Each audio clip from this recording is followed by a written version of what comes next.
Sénégal man Ahmadou Diop seen fidèle chroniqueur hebdomadaire ak seen serviteur mu leen di nuyu ci sunu waxtaan wi tuddee xew-xewu réew mi ma leen koy defal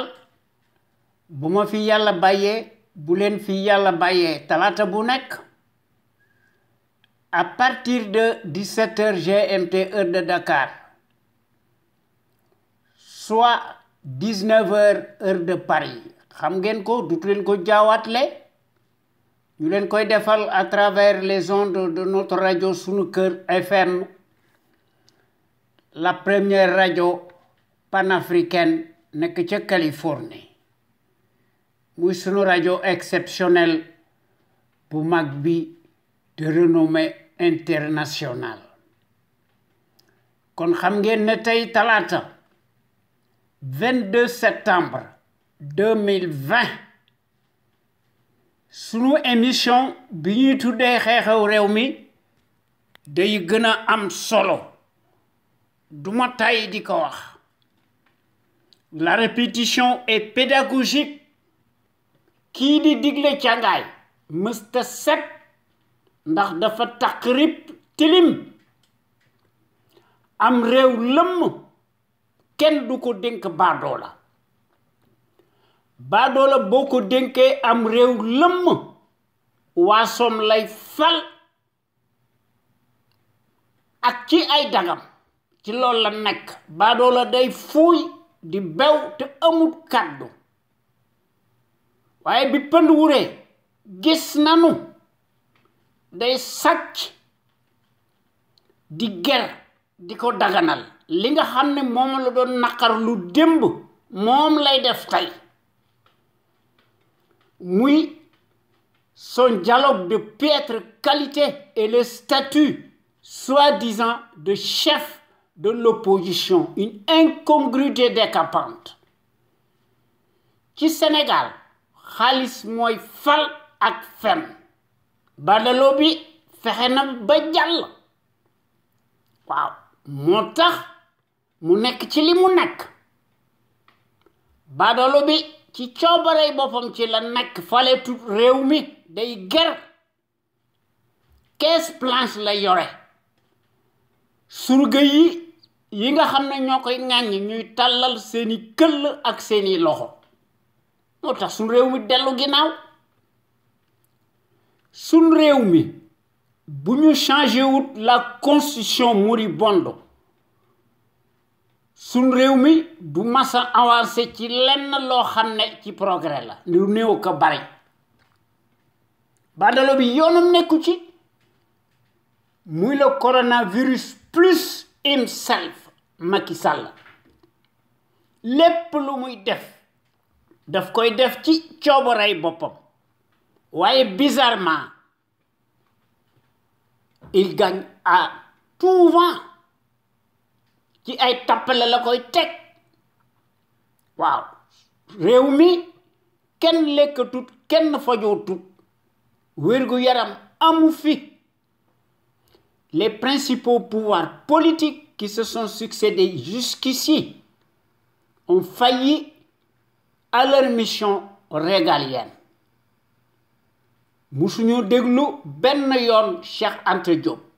le kamit panafricain, grand savant, scientifique, égyptologue, historien, le plus élevé de tous les temps. waaye nag bim toogee ci siis bi day faralaate di gënalaate di séddale di ger di fen muy dekkal ces décrets présidentialistes inflationnistes automatiques qui lui servent de gouvernance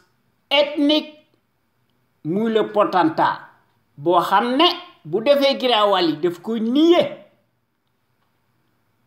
kon sunu Sénégal gii bu ñu abrogé wut la constitution moribonde qui a un caractère totalement blasphématoire le mal day ira nécessairement en pis. Waaw ndax 2012 ba tey jii une justice arrimée au totalitarisme soumise et aux ordres boo xam ne musuñoo nekk ci yoon wu baax ndax dañoo nekk le jouet d'un malfaiteur muy Macky Sall waaye nag bu fekkee ne les médiocres de référence font l'histoire à la place des bons minoritaires li fi nekk kat moo fi nekk depuis 2012 ba tey jii sans trêve sans répit des procès présumés judiciaires interminables cataclysmiques surréalistes à sens unique badolo bi nekk ci ginnaaw mu yónni ay surgaam ñu ciy def des surenchères mbir moomu buñ ko seetloo ba seetlu ko maanaam les procès là soi-disant n'obéissent qu'à du sourcement politique de bas étage badolo bi bëggut contradiction ger la gëmut leneen fàtte loolu la doon naqarlu démb waaye nag c'est coupable tak rip nekk ci dans son enseigne franc-maçonnique ah ñoom day ñi ngi circuler librement en toutes circonstances et en toute impunité ndax baadolo bi ay décret présidentialiste ci la nekk mu dekkal sa CREI mu tuddee ko la cour de répression de l'enrichissement illicite décret présidentialiste une cour martiale unique au monde digne de la Stasi conflit d'intérêts manifeste qui est totalement illégal juridiquement moralement cliniquement et politiquement une arme politique de guerre confiscatoire à la démocratie et aux libertés fondamentales de conscience kooku mooy kenn du ko jaawarle ci sunu réew mi ci sunu digg dëkk bi muy le prédateur en chair et en os le tonitruant autocrate clinquant de la mécanique des décrets présidentialistes inflationnistes bëggut contradiction politique d'aucune sorte il en a cure et s'en fout de tout bëggut séparation des pouvoirs te day insulter par devers le suffrage universaliste mu koy def ci coobaree boppam léegi sax dafa jàll à une vitesse supérieure léegi day tànn jéem a tànn le chef de l'opposition allahu akbar ci Afrique te loolu Afrique dong lañ ko gisuñu ko feneen kooku mbirum dëngte la affaire combine la waaye nag sunu réew mii ah citoyens yi day ak citoyennes yi ñi ngi fay impôt bu baax waaye nag du leen jëriñ dara golo di bay babu di dunde nos hôpitaux dañoo masa nekk des mouroirs à ciel ouvert kan ki nu amal affaire nga xam ne day jàllar bi carte gi lim doon wax démb di ko naqarlu moom lay def tey di ko di nga ndax mu am ci njariñam ndax dafa bëgg a nekk le maître du jeu de manière que les projecteurs nekk ci moom kon ki nu amal affaire dafa nekk un absolutiste Machiavel traître dans l'âme jusqu'à l'abîme muy Macky Sall mbir mi jërta rafetal nañ ko wax ni mu demee ku yor sa kër kenn du la war a wax dara waaye boo diggee te defoo ci dara di sàcc di ger yaay kan ba kenn du la critiquer foo ko teg muy le multimilliardaire des postes de nomination multirécidiviste muy Macky Sall et de loin le plus riche ndax Macky Sall moo ëpp xaalis fuuf les présidents des pays développés ay yoonam nekku ci ndax Macky saa yu demee Europe danaan Sénégal dafa nekk une démocratie te loolu ay kàcc la waaye nag yenn presse yi dañuy xam noppi et à quel prix moo tax ñu leen koy defal ndax Macky du waxati ci bitim réew ci biir réew ma bitim réew lay waxal kon di fi wax naan un gouvernement du peuple par le peuple et pour le peuple loolu ay kàcc la li fi nekk kay mooy un capharnaüm ou un amas de cafards et de vers de terre tribaliste baveux ki ko jiite kan la kenn dutu ko jaawatle naturellement le caïd putschiste clanique clinquant le clivant né l'homme de la surcharge pondérale dit l'entonnoir colonial ou le caniche de l'Occident né de Kobandoum de la démesure et la débauche dont l'immoralité absconse n'échappe plus au commun des mortels par sa lâcheté inégalable muy indi di dekkal ses propres lois scélérates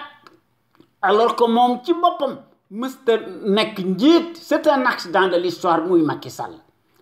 kon suñu amee fayda te wone ko mel ni Mali Macky s'éterniserait en prison pour le reste de sa vie ñu jox ko des circonstances aggravées ndax day bénéficier immanquablement et ipso facto d'une peine incompressible de 30 ans et plus pour moultu crime financier, économique et perte de ses droits civiques supposés. Sa place mësta nekk au palais waaye à Rebeuss waaye sunu Sénégal gii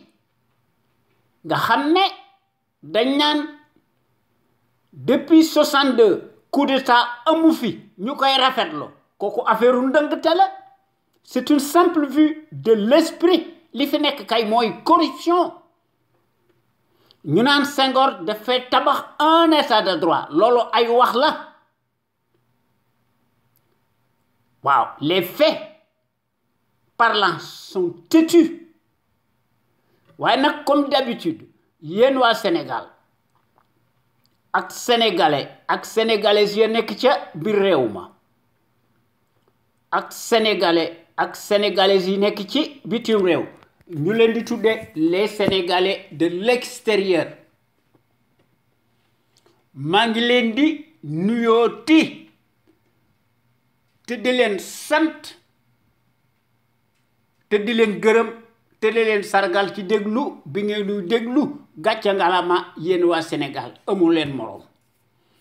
ñoo ngi jox njukkal aussi tous nos auditeurs ak sunuy auditrices góor ak jigéen mag ak ndaw fàttewuñu kenn te noo ngi remercier les meilleurs sentinelles ci Sénégal nga xam ne góor yi bu ñuy def seen waxtaan te nu bokk ci ñuy def sunu émission bi ñu tuddee l'info autrement ñu koy def altine ak alxames à partir de 16h GMT heure du Sénégal góor yi di ci def des rediffusions par des audios très audibles toute la semaine sans répit góor yi gis ne mbir mi dafa nekk une question de fibre patriotique de pédagogie d'abnégation de dévouement et d'altruisme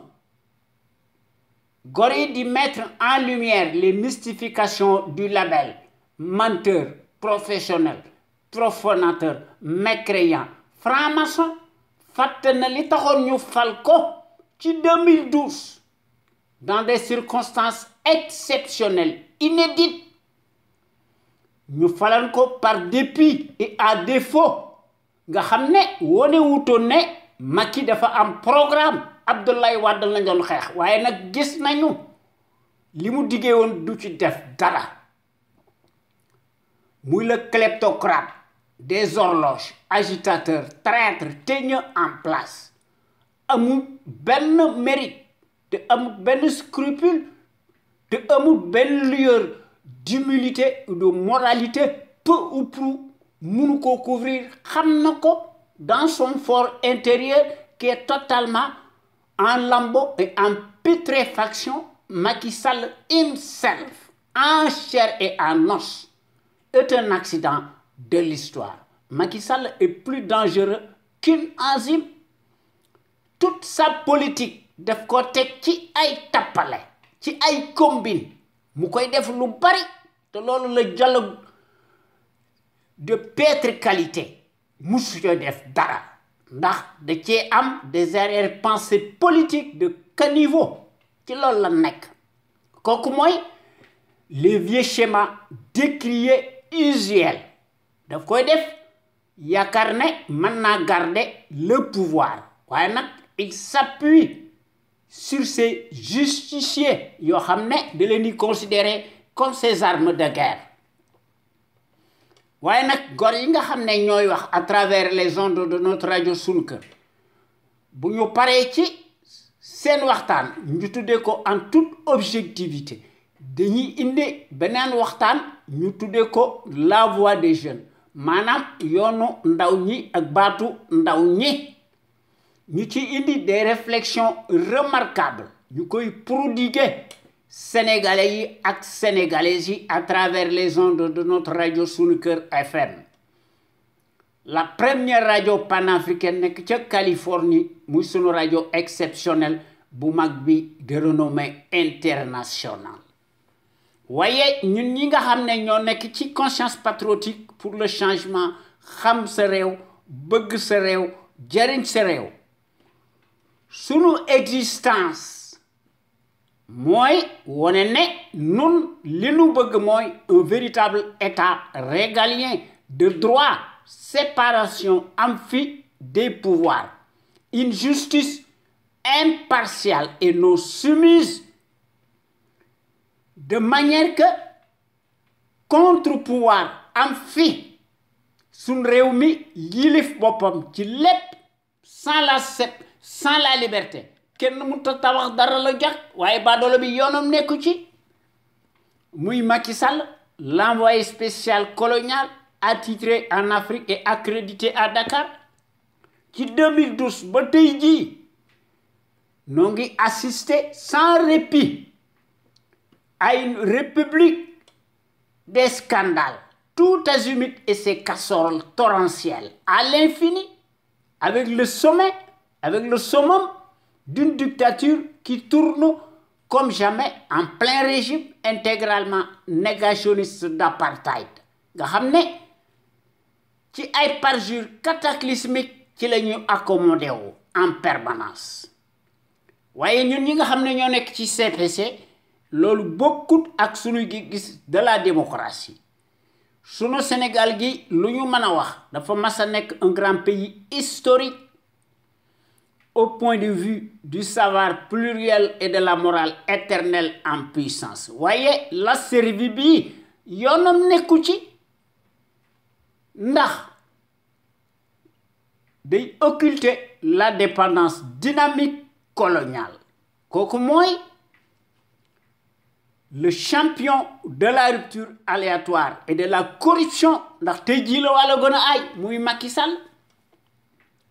boo xam ne lu jiwoo jeexut jógu fa mu le chantre du népotisme ndax ci loolu la nekk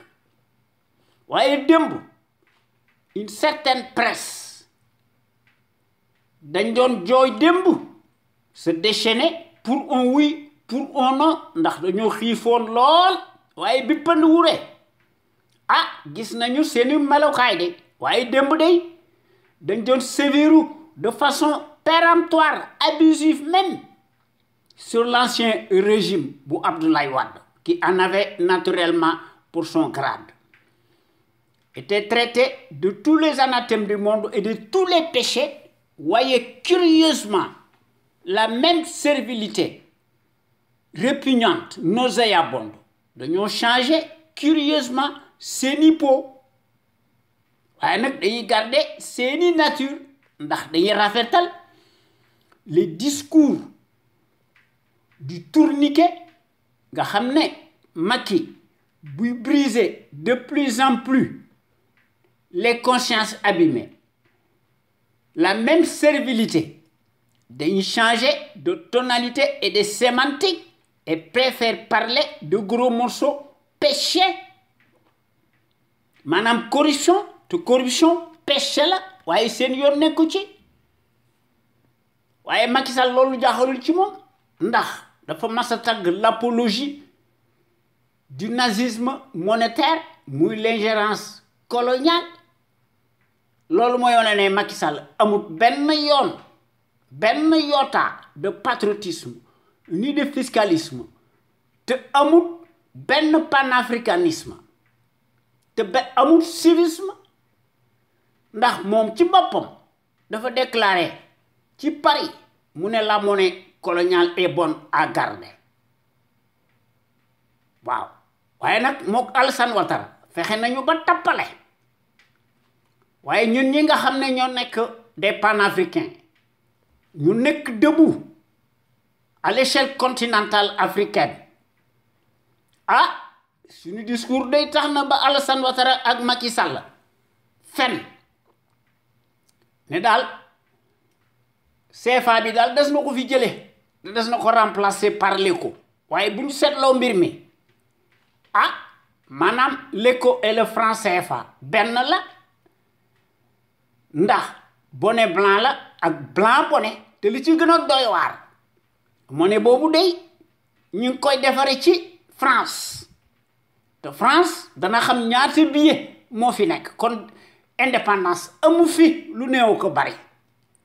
waaye ñun ñi nga xam ne ñoo nekk ci conscience patriotique pour le changement xam sa réew bëgg sa réew jëriñ sa réew ñu gën ñoo xam ci sous l'acronyme CPC noo ngi dingat bu baax la gestion népotique et gabégique du Sénégal par un parti politique muy l'APR ak seeni coalition de parti politique muy Benno Warati Sunu Réew mi te noo ngi naqarlu jubadi gii nga xam ne Macky Sall daf koo defal sa famille immédiate di leen jox lakk wu bari ak xaalis bu bari surtout ci Mariam Faye te noo ngi déngat bu baax l'accaparement des ressources du Sénégal par la même famille paresseuse bu Macky Sall ak son clan ak tous ses obligés même les griots baadoolo bi takk leen ndomboy tànk yu gën a kowe xam ngeen ne kooku affaire corporatisme la indignement ethnique mu takk leen ndomboy tànk yu gën a kowe comme si les compétences et les expériences des CV bidonnés de Ramassi se mesurent scandaleusement à l'aune des mêmes patronymes particuliers bien sonnants nga xam ne Macky ci loolu la nekkul ci leneen kooku mooy la conviction surannée du négationniste Macky Sall qui foule du pied bés bu yàlla sàkk les affaires de la cité mu le traître en chair et en os qui le prouve matériellement sur le terrain du crime ndax Macky amut xam-xam ndax day gis ne la médiocratie ak ci poste yi ñu ngi koy concevoir exclusivement à l'aune du bazar et au nom de la consanguinité ethnique et à la proximité de l'idolâtrie représentée par le binôme des mystifications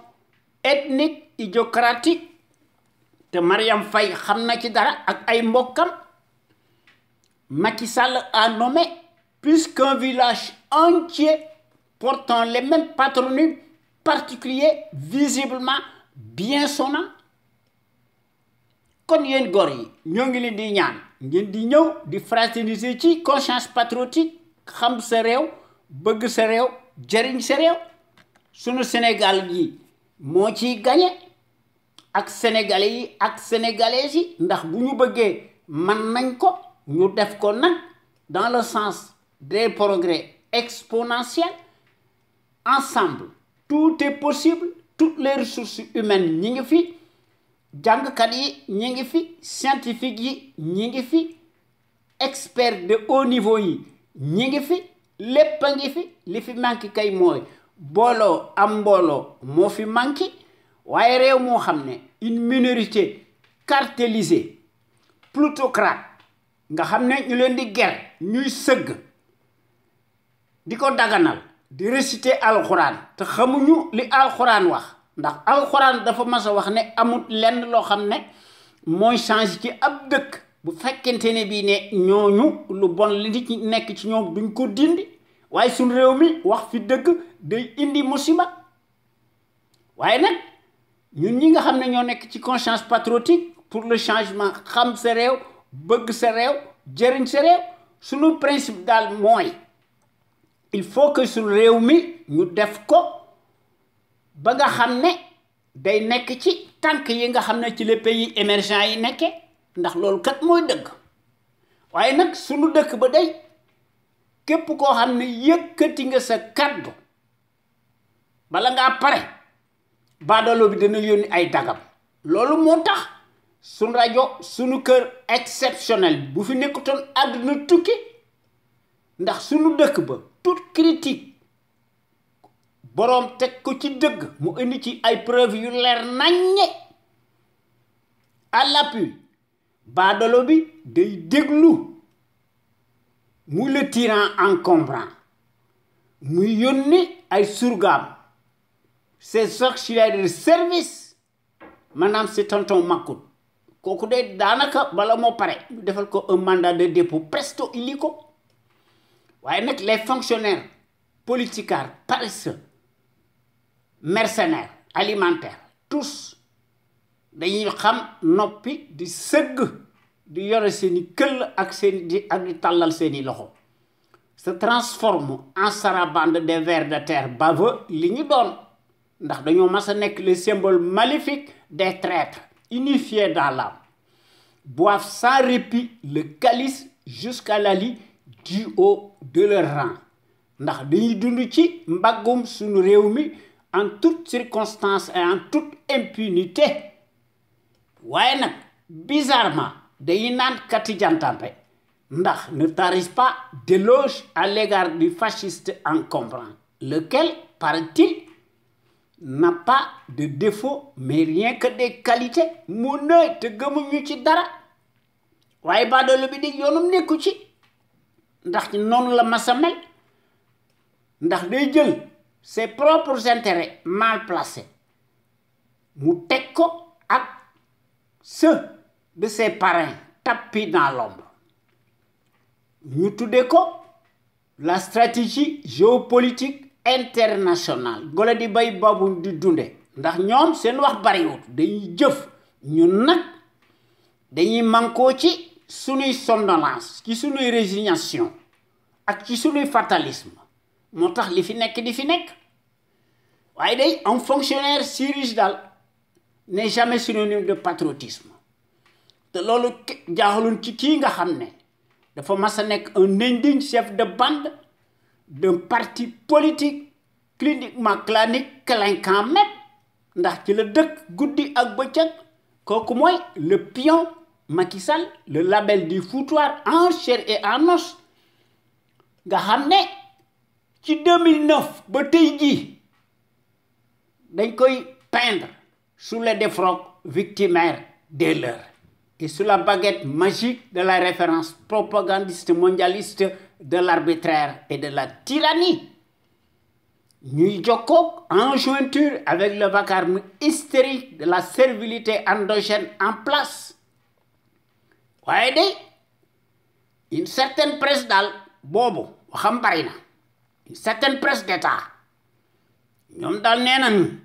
Macky Sall Alassane Ouattara daal bokk nañ ci les personnalités les plus influentes de la planète entière te gëmuñu ci dara te loolu buñ ko seetloo ba seetla ko paternalisme la outrageant loolu la baadoolo bi xam muy le larbin nga xam ne loolu daf koy doppe ndax day gën a jouer de plus en plus sur le piano américano-français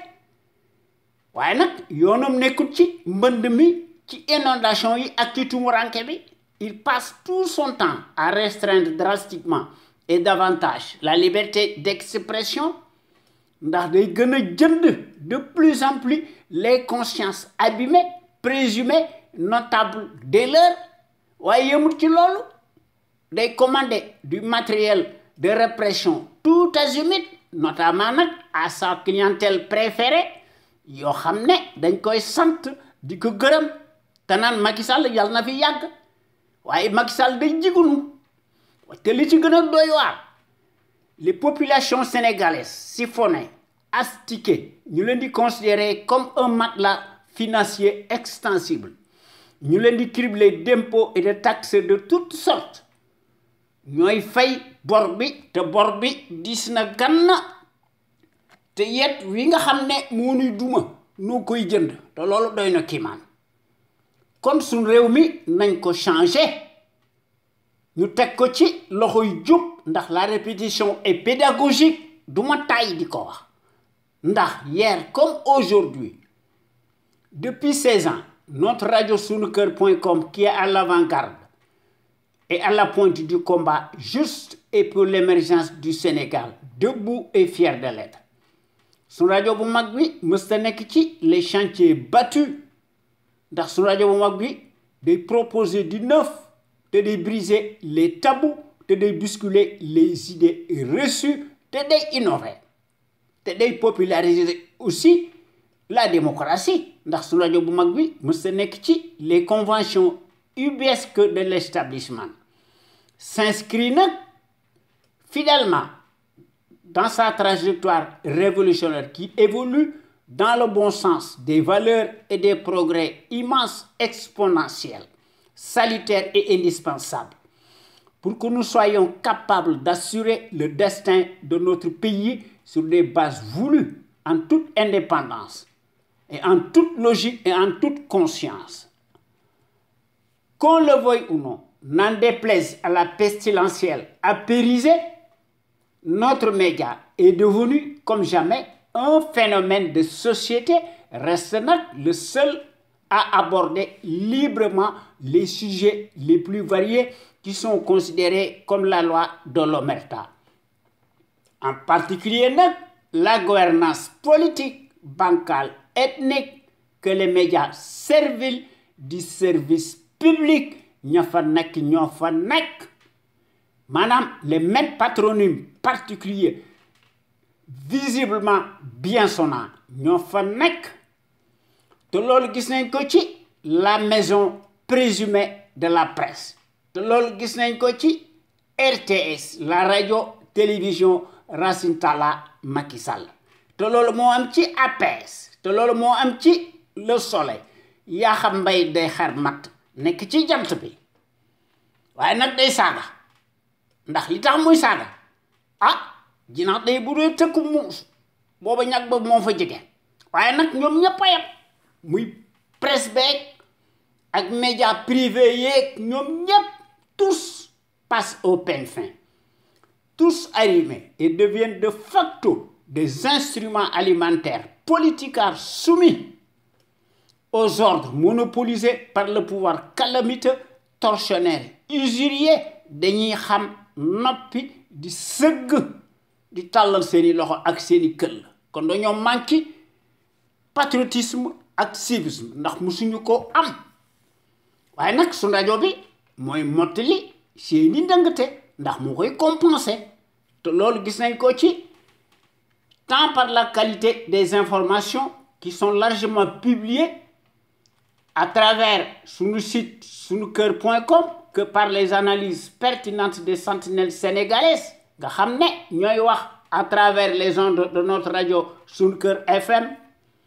l'avant-garde du civisme et du patriotisme te loolu noo koy def nag en toute humilité te loolu dafa nekk une exclusivité de notre site sunuker.com ak sunu rajo bu mag bi. Vous ne trouvez nulle part ailleurs de telles informations capitales utiles, les plus importantes, si diverses et variées par leur qualité éminemment prouvée, surtout celles qui relèvent incontestablement de la géopolitique qui contraste parfaitement avec la platitude manifeste de la servilité en place. Nga xam ne dañ fee nekk di daganal de plus en plus le bilan si chaotique du négationniste ethnique révisionniste et dont l'immoralité malodorante sans égal, exceptionnelle et substantielle à son taux d'ADN. Évidemment, il n'y a rien d'étonnant de la part d'un professionnel menteur, profanateur, mécréant, franc-maçon à la matière, qui ment plus qu'il ne respire. Waaye sunu Sénégal gii de du génn ci coono bi ak ci pénombre bi et du guêpier infernal bii nga xam ne baadool bi mënu ko teg depuis 8 ans ëpp na nañ ko réduire nu mu gën a gaawe la ligne droite est la plus rapide waaye nag sunu masla bi ci la ñuy wax te loolu moo nu tardel waaye nag loolu boo ko waxee àdduna tukki kon il faut que ñu régler le compte du traître Macky Sall en chair et en os et sa bande de fripouilles alignés des corrompus ci loolu lañ nekk ñu ci leneen waaye suñu rajo bu mag bi day ay intellectuels d'hommes et de femmes ñoom ñépp dañoo mas a nekk de gros calibre doués en matière grise nag s'expriment en toute logique, en toute connaissance de cause et en toute conscience sur des bases voulues. Dañuy démontrer magistralement ci seeni coobarey bopp leur capacité intellectuelle ndax dañoo mas a nekk des têtes bien pleines te dañuy décortiquer di décrypter l'actualité nationale et internationale dañuy font part nag de leur expertise sur les produits toxiques chimiques notamment nag les faits divers scientifiques sanitaires sociaux religieux politiques sans oublier les incivilités patentes dont sont coupables les politicards véreux qui ont manifestement failli à leur mission régalienne. Ndax dañoo ubbi di gën a ubbeeti la boîte de Pandore à certains citoyens sénégalais égarés par leur manque de conscience, se soulagent publiquement et piteusement aux abords des bâtiments. waaye nag son rajo bu mag bi day moo nekk la radio la plus populaire, reste comme jamais l'éternelle cheville ouvrière des sentinelles sénégalaises, aux vérités implacables aux bras d'acier inachetables, et qui font constamment preuve d'analyse pertinente sans complaisance ne souffrant d'aucune ambiguïté sur la chose publique au Sénégal. muy sunu réew mii nga xam ne soo ubbee l'actualité politique bi da ngay jommi te da ngay ruus ndax actualité politique bi dafay abondante di senn di siit duñu xam fan la ñuy commencé ak fan la ñuy teral dañuy seet li nga xam ne mënuñu ko ñàkk bañ a wax ñu wax ko ndax bu ñu bëggee wax lépp duñ fi jógee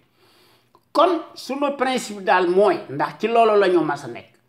dañu fexe ba rassembler autant de patriotes sénégalais ak sénégalaises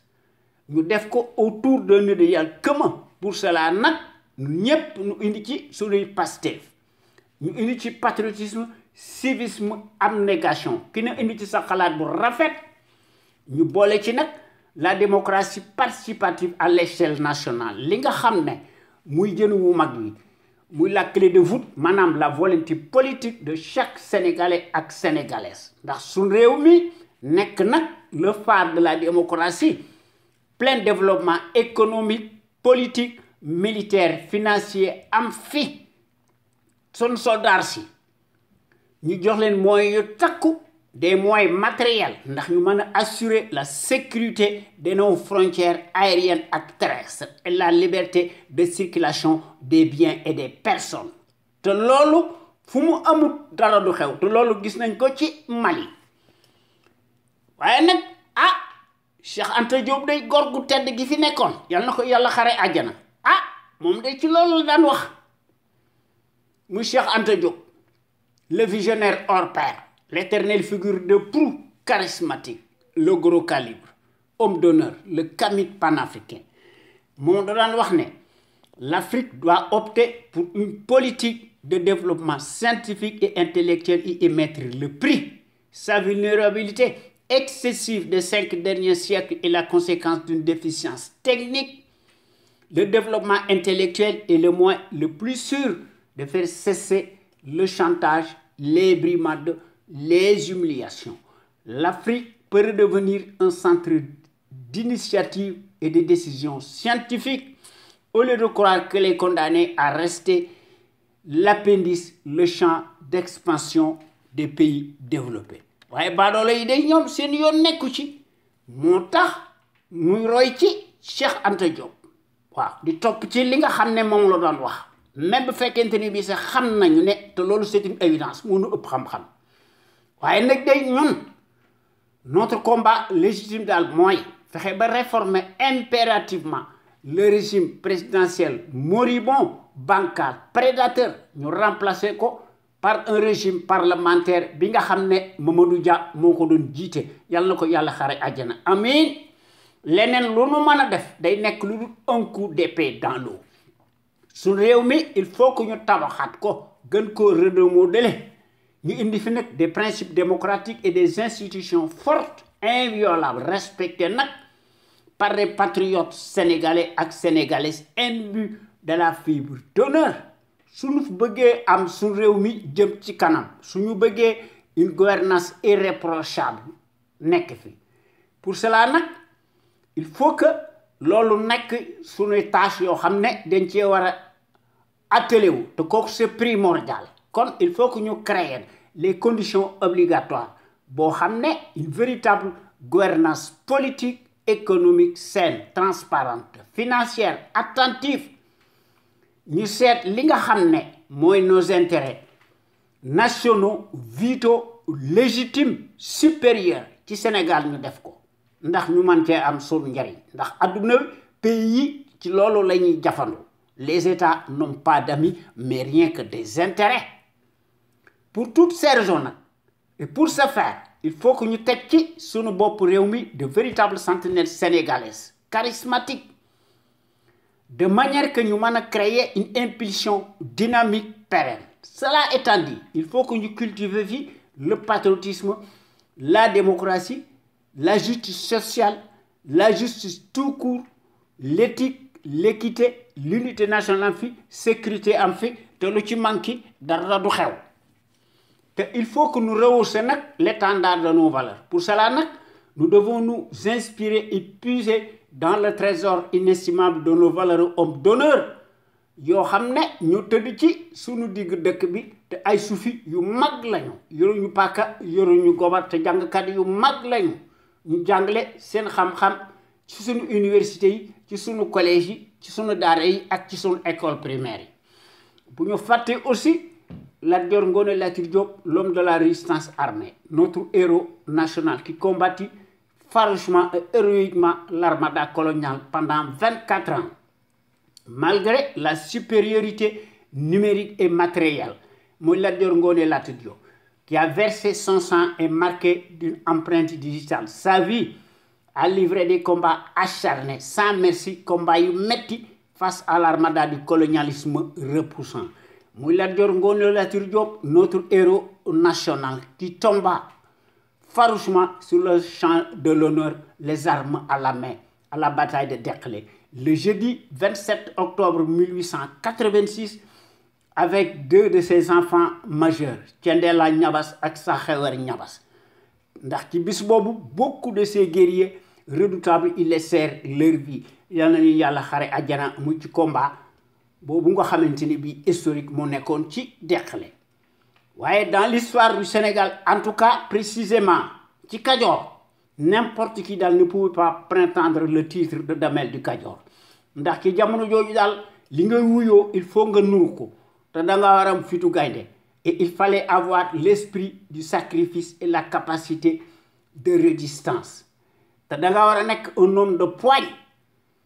waaye nag doo trembler comme une feuille morte te da nga war a subir autant d'épreuves d'endurance tout azimut te da nga war a combattre nag en même temps sur le terrain des hostilités te Lat Dior Ngoné Latyr Diop suñu jàmbaar ju mag ji def na ko à l'âge de 15 ans moom rek moo ko def ci àdduna bi waaye nag ci sunu Sénégal gii nga xam ne fi la ñu dëkk fi la ñu cosaanoo en tout cas sunu Sénégal gi des temps daal méconnaissable kenn xàmmeetu ko aujourd'hui daal nos soi-disant présidentialistes de la République des ténèbres nga xam ne tous daanaka dañoo nekk des multimilliardaires par la course politique des postes de nomination tànn sa bu la neex te ki ci jiitu muy fenkat bii nga xam ne dafa fen ba jàll nga xam ne dafa sàcc bu pare waaw ñoom ñépp daanaka se réduisent en roitelets pour n'être nag que des abrutis poltrons, des clowns de pacotille entourés de garde-corps nga xam ne dévergondés se donnent la qualité de dirigeants imaginaires yoo xam ne yàlla xam na ne musuñu koo nekk te bu ñu fàtte aussi les gros calibres de la trempe de Cheikh Anta Diop ak Mamadou Dia que sais-je encore. Il faut que ñu cultiver fii le civisme chez les populations. Le civisme moo nekk le réflexe décent de tout citoyen responsable qui a sa place dans la société. Le civisme implique le savoir-faire et la civilité lorsqu'il s'agit de la chose publique. ndax en tant que citoyen à part entière soo amee ay droit da nga war a may devoir waaye Macky Sall de moom yoonam nekkul ci loolu waaye ñun ñi nga xam ne daal ñoo nekk ci conscience patriotique daal suñu principe daal mooy ñun daal bokk nañ ci l'avant-garde des consciences yi nga xam ne dañuy yee nit ñi exclusivement sur la chose publique ndax ci loolu nag ñoo ngi ciy def une vaste campagne de sensibilisation massive boo xam ne chaque citoyen sénégalais ak sénégalaise foo mën a nekk ci àdduna bi da nga war a am le devoir moral nga armé wu de ton bulletin de vote seet ki nga xam ne mësta sàcc ci dara ndax jub na wala jubut est-ce que lim am jaadu na wala jaaduwut fan la jànge kan mooy ndeyam kan mooy baayam ci lu ñu nekkoon démb est-ce que ay kilifa lañu woon est-ce que ay résistants lañu woon wala ay traîtres lañu buñ demee nag ba nga xam ne ñu xam ne wax dëgg yàlla ñoom dañoo nekkoon ci yoon bu baax kooku nag ñu wateel ko librement en toute indépendance mu seet ki nga xam ne mooy défendre par son altruisme l'intérêt général ñu wateel ko bu fekkente ni bii ne scrutin am na waaye baadoolo bii de nga xam ne muy le tourniquet démb day waxam bari woon na waaye daal li ma ci xam daal mooy ay carte daal moo tax mu falu waaye nag fen na ba jàll waaye bi mu toogee ci siis bi daal la wane na boppam muy Macky Sall waaye nag tey bi pend wuree il nous a tourné le dos de ndax la Girouette moom de day piétiner le suffrage universel leneen de moo ko fi jële waaye nag loolu boo ko waxee àdduna tukki ndax Sénégal moom loolu moo leen di tardeel kon il faut que ñu génn ci suñu arme conventionnelle yi nga xam ne ñu contraindre ko par la force bon gré et mal gré ndax daal traître yi daal dañuy gis ne l'issue des scrutins de pacotille se joue nécessairement dans la cour des voleurs en bande organisée nga xam ne ñoom dañoo affilié wu ci à la charte de l'impérialisme ndax ñoom dañuy gis ne daal les scrutins de pacotille daal day nekk lu dul une simple formalité administrative ku la gën a mën a fen moom la ñuy fal ci Sénégal kon sunu Sénégal gi mënta échapper vraiment aux contingences mondiales obligatoire spécifique à chaque peuple ndax sunu Sénégal gi lépp lu muy def mu def ko ci coobaray boppam loolu tax na ba nga xam ne sunu rajo bu mag bi day wax dëgg yàlla ay qualité yu bari la am ndax sunu rajo bu mag bi moo nekk notre rajo la plus crédible par son patriotisme actif ndax la qualité nag est avant tout un état d'esprit qui vise à l'excellence yokkute am fi ci jëf ci jikko woon ko askan wi bu leer naññi te loolu kenn dutu ko jaawatle ci sunu rajo bu mag bi ak góor yi nga xam ne dañoo mas a nekk les véritables sentinelles sénégalaises qui s'expriment en toute logique et librement en toute indépendance et en toute conscience sur des bases voulues nga xam ne ñooy compensé par leur esprit alerte la bassesse et la médiocrité d'une certaine classe politicarde plutocrate multimilliardaire des raccourcis politiques ndax sentinelles sénégalaises yi day qui s'expriment à travers les ondes de notre radio sunuker.com ñoom ñëpp nag bu ñu dee wax dëgg dañoo am une logique crédible patriotique nationaliste bien placée qu'elle distille peu à peu dans les consciences ndax sunu Sénégal gi topp ci c'est la trajectoire des grandes nations émergentes nga xam ne ku leen tooñ ñu diggaale ko yow bam saf-saf te loolu ñëpp xam nañ ko ci sunu rajo bu mag bi nga xam ne quant à elle historiquement et présentement elle est par définition la référence exemplaire et à la différence d'une certaine caste de servilité stable de référence s'accommode nag mécaniquement et hystériquement par la désinformation et la manipulation n'agit qu'au doigt et à l'œil du régime capitulaire négationniste et de son chien valet menteur professionnel profanateur mécréant nègre de service franc-maçon en place muy Macky Sall l'autocrate déclaré non éclairé Et notre radio sunuker.com, fidèle à elle-même dans sa ligne éditoriale qu'on lui connaît nécessairement, reste comme jamais le rempart de la démocratie réelle qui porte par excellence la marque du support médiatique sénégalais, le plus libre pour son indépendance plausible par rapport à un exécutif corrompu, juste et parti impulsif et qui dicte par devers et en toutes circonstances sa propre loi arbitraire au nom de la tyrannie pour faire taire toute voix discordante des opinions libres. Ndax sentinelle sénégalais yi day ñoo nekk fi ñu nekk waaye nag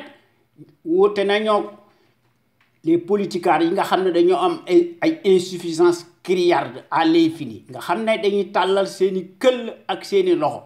di sukkal bandaloo bi nga xam ne matul kilifa ndax un fonctionnaire si riche n'est jamais synonyme de patriotisme. Pédagogie oblige nga xam ne góor yi nga xam ne ñooy wax à travers les ondes de notre radio sunuker.com nekk ñu fi rek di ŋàññi wala di critiquer wala di sànni ay xeer ndax ñoom bis bu yàlla sàkk dañuy proposer en toute logique des solutions concrètes, pérennes, idoines et tangibles. Ndax sur le Sénégal gi nekk un pays émergent totalement opposé à celui des menteries inflationnistes fascistes. Ndax góor yi ci loolu lañ nekkuñu ci leneen. Kon nag tey sunu temu bi mooy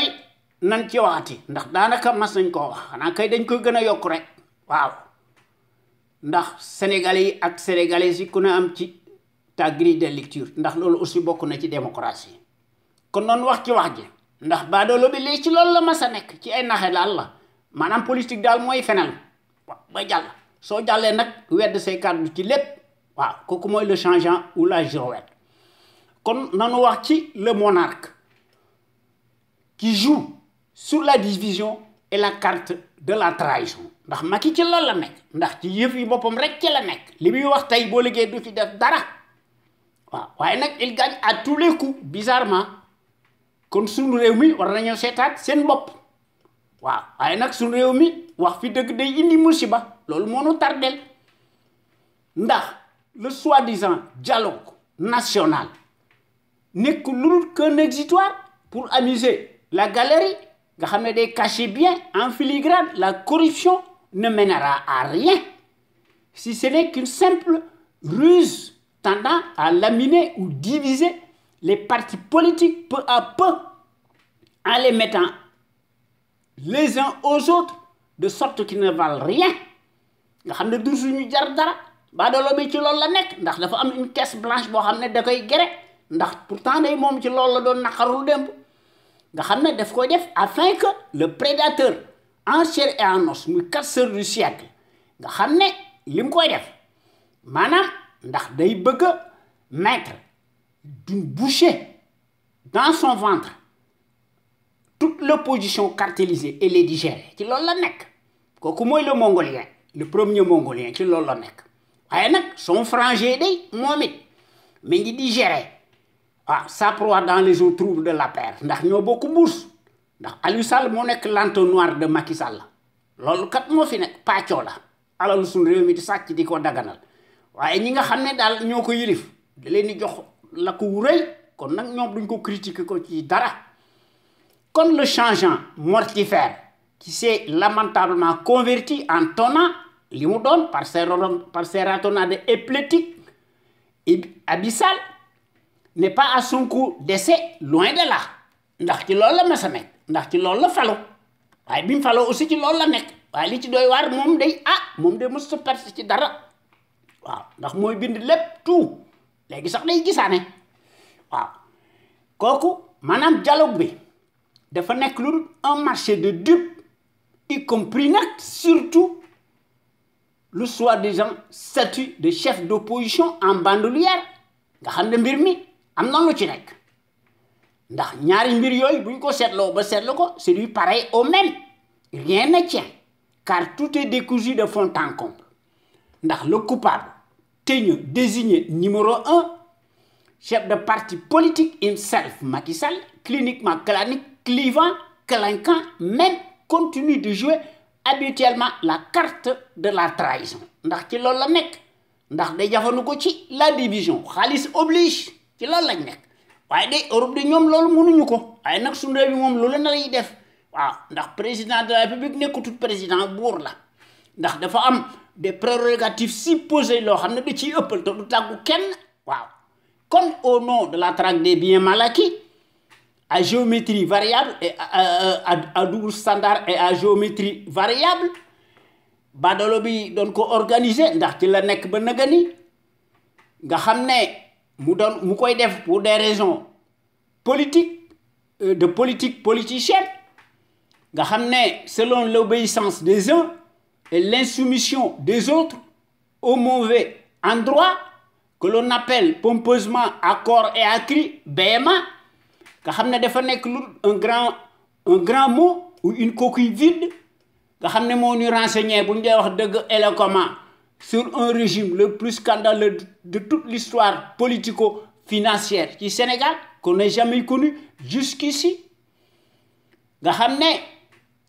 alors après avoir élagué Isaïe sans état d'âme et sans merci tous ses adversaires politiques les plus gênants qui lui faisaient nécessairement de l'ombre nga xam ne da leen di éliminer un par un nga xam ne Karim Wade moo ci jiitu le fils de son père nga xam ne daf koo déporté abjectement en catimini et en pleine nuit et au Qatar dans des conditions scandaleuses loolu kat moo fi nekk waaye Khalifa Sall duñu weddi ndax le calife de la capitale sénégalaise a subi lui aussi le même sort ndax dafa perdre sa qualité de député maire ñu charcuté ko tout mal ko ñu traîné ko dans la boue nga xam ne moom it ñu réduire ko au silence par la machine répressive nga xam ne pour avoir l'outrecuidance de lorgner peu ou prou le fauteuil le plus convoité ndax Macky ci loolu la nekk. Pour autant, peut-on dire que le sort de l'ancien super ministre du ciel et de la terre ak celui du puissant édile de Ndakaaru muy Khalifa Sall est-ce que seen sort yooyu dañ ko scellé définitivement yaakaaruma ko ndax bu pënd wuree mbetteel dara ci am de ndax les deux ont été graciés même s'ils ne sont pas amnistiés waaye lu doy waar ci CEDEAO mooy qui est très bavarde sur la question malienne nga xam ne n'en avait jamais fait pour autant pour le cas de Karim Wade et Khalifa Sall loolu doy na kiimaan est-ce donc à dire que la prétendue solennité imaginaire ne défend que la conscience de classe et ses compères la question se pose ndax loolu kat moo fi nekk ndax sur ce plan-là il n'y a aucune discussion possible ici la Girouette qui entretient le faux suspense et ses propos obscurs clairs et doux se rétracte à la Ouattara question boobu la di posé waaye ce qui est fort possible en tout cas ci sama gis-gisu bopp en tout cas je le crois à mon intime conviction que va-t-il se passer est-ce que day tere ñoom Karim Wade ak ñoom Khalifa Sall ne du ngeen fi présenté mu def ko comme Ouattara def ko la question se pose te loolu doy na kii man ndax Macky xam na ne du gagné dara su présenté woo xam na ko sax waaye nag di jubadi wala mu àddu kalpe wala nag mu seet meneen pexe nag boo xam ne parce que nag bu fekkente ne bii noonu doonoo tardé kon ëllëg quand les gueules de bois nekk fi kon na noppi tëj suñu gi bi ndax ndimbal da ciy fekk loxo borom ndax dëgg mën ta nekk ay fen nag ndax kii nga xam ne day outrepasser quotidiennement ses prérogatives supposées muy Macky Sall muy abuser dangereusement de la force publique et les moyens de l'État mu koy def par sa lâcheté corrodante nga xam ne le statut de chef d'opposition nga xam ne finalement boo seetloo mbir moomu nekkut lu dul en fait un sujet de diversion amul benn sens te jarul dara ndax jarul son pesant d'or ni de près ni de loin voilà le problème te loolu aussi moo dialogue politique dit national de piètre qualité jaruñu dara à quoi bon et pourquoi faire ndax la prétendue causerie n'a jamais valu un sou. L'inimitable kleptocrate des horloges non repenti n'a que des intentions malveillantes il faut le dire tout haut sans langue de bois dañ ko wax ci kaw loolu kat moo fi nekk ndax Macky daf koy def pour rester le maître du jeu et attirer les projecteurs muy seet lu neex bitim réew comme ça ñu naan démocratie am na maanaam les mêmes méthodes confiscatoires à la démocratie yoo xam ne bu ñu ko seetloo da cee bëgg am une posture de caniveau loolu moo fi nekk te loolu ëpp na waaye de dialogue boobu dafa nekk une entourloupe maanaam combine la te trompe l'œil la te kooku bu ñu ko seetloo ba seetlu ko sax malfaisance la leneen la. C'est une certaine façon de reconnaître à bras raccourcis la dernière parodie présidentielle de pacotille qui avait été planifiée honteusement en 2019 nga xam ne dafa jàll comme une lettre à la poste et ce grâce à la caste toxique de la secte franc-maçonnique en conclave à l'échelle supranationale africaine nga xam ne ay franc-maçon rek ñoo ci nekk ñoom solidarité de classe exceptionnelle ci la ñu nekk nga xam ne muy la sonalité boo xam ne présumée respectable nga xam ne peu convaincante et juge et partie s'arroge par devers elle-même des observateurs aléatoires waaye en vérité il s'agit bien d'un trompe-l'œil qui fait du bruit pour exister virtuellement sur la scène internationale mon œil on s'en souvient toujours et pour cause loolu kat moo fi nekk ndax mbir mi l'invisible day cacher le visible n'est qu'un secret de polichinelle puisque le scandale surréaliste avait fait beaucoup de bruit malheureusement c'est un coup d'épée dans l'eau ndax Macky mooy gagné à tous les coups ndax ci hold-up électoral bii nga xam ne muy le dernier cirque électoral ci 2019 n'en est pas un gis nañ ko ci lu bari ci référendum beeg ak ci législative du 30 juillet 2017 nga xam ne mi ngi doon défrayer la chronique à l'époque et susciter les courroux et les cris d'orfraie légitimes de tout un peuple indigné choqué horripilé scandalisé pour cause nga xam ne par la turpitude renversante récurrente d'un flibustier fidèle et égal à lui-même nga xam ne il gagne à tous les coups ndax mooy réécrit d'avance le scénario du film ndax ci jamono jooju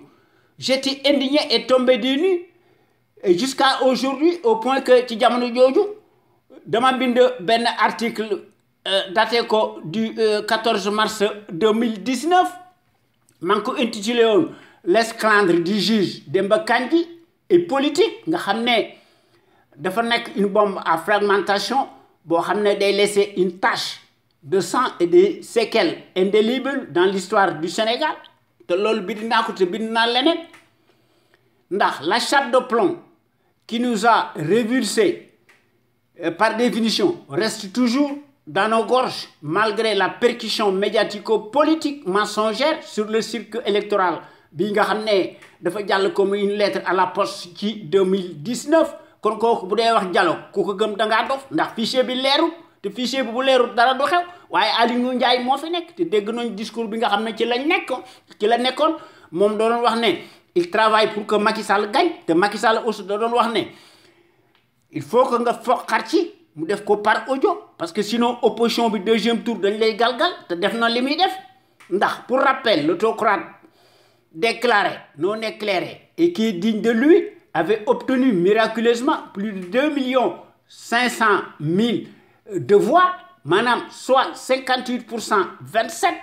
des suffrages valablement exprimés dès le premier tour au soir qu'il avait déjà prédit 1 an auparavant soit une confortable majorité absolue te loolu bindoon naa ko te lu ko waral mooy le double fichier électoral lëndëm kurus nga xam ne soupçonneux décrié cousu de fil blanc avait permis aux larrons, aux tricheurs en chair et en os d'obtenir par la petite porte son classement prodigieux, démesuré, qu'il s'est taillé lui-même comme tout félon de son rang. Nga xam ne finalement, en 2019, il n'y a pas eu une véritable présidentielle transparente, démocratique, apaisée, en bonne et due forme, mais une véritable confiscation du suffrage universaliste de la part d'un imposteur, point barre, loolu moo fi nekk. Ay li gën a doy waar ci mbir mi, le statut de l'opposition relève tout simplement d'une vue de l'esprit, voire même de l'esbrouf, nga xam ne finalement rapine la, qui n'obéit qu'à des entourures de manipulation éhontées, jamais égalées au Sénégal, ndax de telles pratiques usuelles n'existent pas en Europe et dans la démocratie exemplaire nga xam ne moo xew ci àdduna bi waaye ñu naan Mali am na fa ak Guinée ak Conakry ak ailleurs comparaison n'est pas raison nga xam ne finalement ay cuuna noo fi nekk au point que dafa mel ni que ñun dañoo nekk maanaam nous sommes amnésiques et oubliés lu muy jëriñ su ko Mali dee def Guinée di ko def te dañ koy sàcc dans les poches de l'État parce que buur moo fi nekk di guerre kon lu muy jëriñ kon mbir mi amul transparence leneen moo ci nekk combine la maanaam te mbir mi dafa nekk une incongruité décapante nga xam ne pour ñu mën a reconnaître dans une certaine mesure la légalité du pouvoir politique clanique usurier corrompu de la tête aux pieds à tout vent nga xam ne dafa am un caractère totalement tortionnaire te loolu kenn du ko discuter te kooku c'est la république des privilèges et des passe-droits et ses mercenaires encapuchonnés te kooku mooy les conséquences directes du régime présidentiel prédateur nga xam ne mooy tranché tout seul et à sa propre convenance personnelle nga xam ne qui dispose des pouvoirs exorbitants nga xam ne amul benn limite te amul benn ligne Maginot n'est dressé contre le monarque président nga xam ne moo imposé par-dessus tout et par-devers sa loi tyrannique te loolu dafa nekk un comble du vandalisme d'autre part compte tenu de la dernière présidentielle de Pakoti qui est digne d'un coup d'état électoral nga xam ne cela ne veut pas dire que le candidat Idrissa Seck arrivé deuxième doit absolument l'incarner muy chef de l'opposition te loolu lu muy jëriñ leneen lañ ko war a mesurer te loolu sax jaaduwul mbir bi bu ñu ko seetloo ba seetlu ko c'est une combine un deal inapproprié injuste et inacceptable opportuniste pour qui et à quelle fin à qui donc profite le crime maanaam mbir mi dafa nekk un marchandage renversant de piètre qualité à couper le souffle qui en dit long sur une vaste combine de bas étage maanaam platitude la plupart des gros calibres au poste de président de la République ont été tous éliminés pour des raisons bassement politiques et sans autre forme de procès et sur fond de revanche mal placée te kooku le tourniquet n'a pas encore dit son dernier mot à l'horizon 2024 à moins que nous soyons vigilants et sur nos gardes te loolu wóorul normalement pour être juste ce poste de chef d'opposition revient de droit au parti politique du PDS qui détient après tout plus de députés que l'ensemble de l'opposition à l'Assemblée nationale nga xam ne benn boo ko yaakaar ñoo ko ëpp majorité parce que ñoom it daf leen di ger kon selon Macky Sall li tax muy jafandiku ci Idrissa Seck c'est parce que tout simplement Abdoulaye Wade la ndax day gis ne derrière Abdoulaye Wade Karim Wade n'est jamais loin loolu la Macky Sall loolu lay def te kooku jubadi moom ngay def et le tourniquet risque fort d'emboîter le pas à son compère ivoirien de la dernière heure muy le pédigré Alassane Ouattara qui n'a pas encore dit son dernier mot nga xam ne Macky Sall daf koy topp bu ñu defu ndànk maanaam derrière un menteur professionnel en chair et en os se cache toujours un voleur qui le démontre matériellement à l'épreuve des faits parlant qui parle d'eux-mêmes voilà à l'épreuve des faits qui parle d'eux-mêmes kon à bon entendeur salut kon boo gàññi maa ngi leen di jox rendez-vous talaata bi di ñëw incha allah ci sunu waxtaan wi ñu tuddee xew-xew réew mi ñu doon ko defal à travers les ondes de notre rajo sunu kër FM la première rajo panafricaine nekk ca Californie muy sunu rajo bu mag bi de renommée internationale merci jërëjëf